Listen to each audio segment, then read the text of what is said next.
Alright, the reality of this is that you are going to hear someone else's engine of some sort. I think he's chopping wood, or mowing the lawn, either way. But this video is going to be about carpenter ants.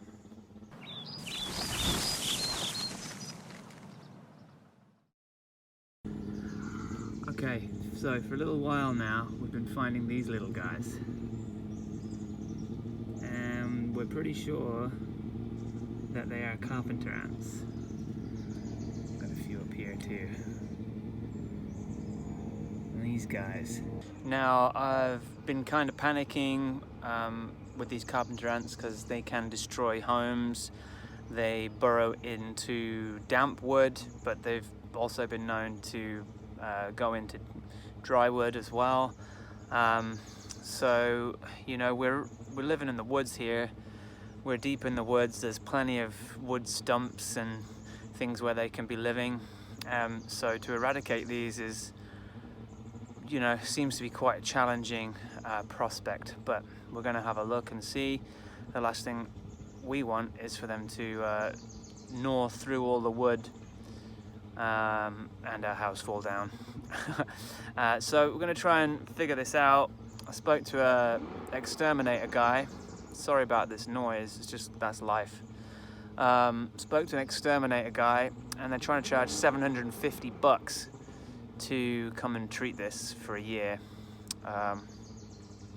So anyway, money's good, but I don't really want to be spending that much on this. So I'm going to do some investigating myself, and I found a potential area where they might be getting in.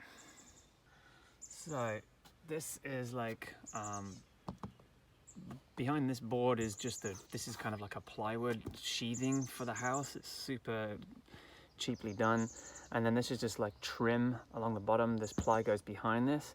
And then there's this kind of drip edge, which tucks in behind here and then kind of stops the water from gathering in there.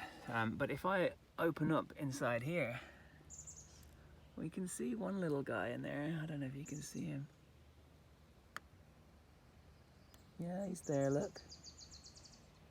And there's a couple. But the one thing that I'm drawn to is this sawdust here, you see? So my reading leads me to believe that wherever the entrance hole is, there's a lot of sawdust that they kick out. So they don't actually eat the sawdust, but they burrow into wood. And then expel it out the door. So I'm gonna have to rip this all out on this whole back wall here and take a look.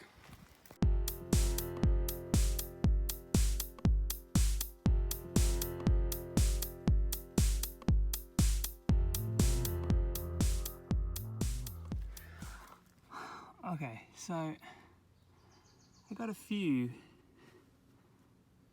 carpenter ants. This is the part I was looking at right here,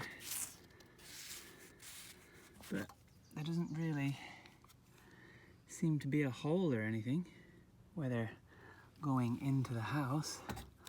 Although, no, there's a couple of things here. I don't even know what they are, but I don't really see any place where they're getting into the house.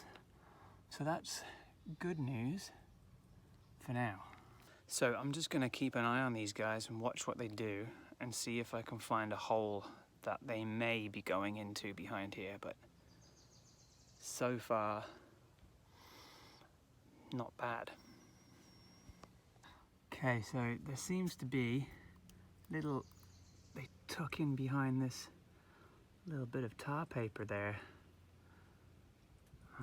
So I might have to investigate what's behind there. They seem to be peeking out. There's also a little bit of what they call frass here, which is the wood that they excrete. I'm gonna have to rip that out.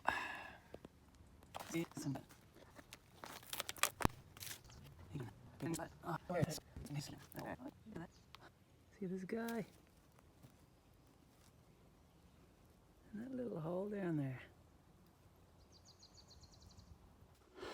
Alright, so I've got this corner off here and some of the soffitting off, and it seems that there's a few up here. There's one carrying a dead ant, so it's looking like they might be in the roof, which really sucks. So you can see that they've just, because of the shape of this house being a yurt, there's these weird corners, and they've just stuffed it with like this crazy insulation. But we see a little guy running up here. Where is he? There he is. And he's going up there. Well, there's a couple more. And if we go through the soffit, there's a few hanging about. That's just insulation, but hello, buddy. Where do you live? Okay, so I decided that the next best thing, or the next part of the plan, would be to come inside and pull some of the roofing down. So this is where we're at right now. Taking some of these boards down and having a look to see where the ants might be going. Take a little look here and see where there's like little black areas, which looks like kind of dead ant parts, and there's a few knocking around in there. I found one ant so far, but what I'm going to do now is take this channel of insulation out and have a look and see if there's ants behind there.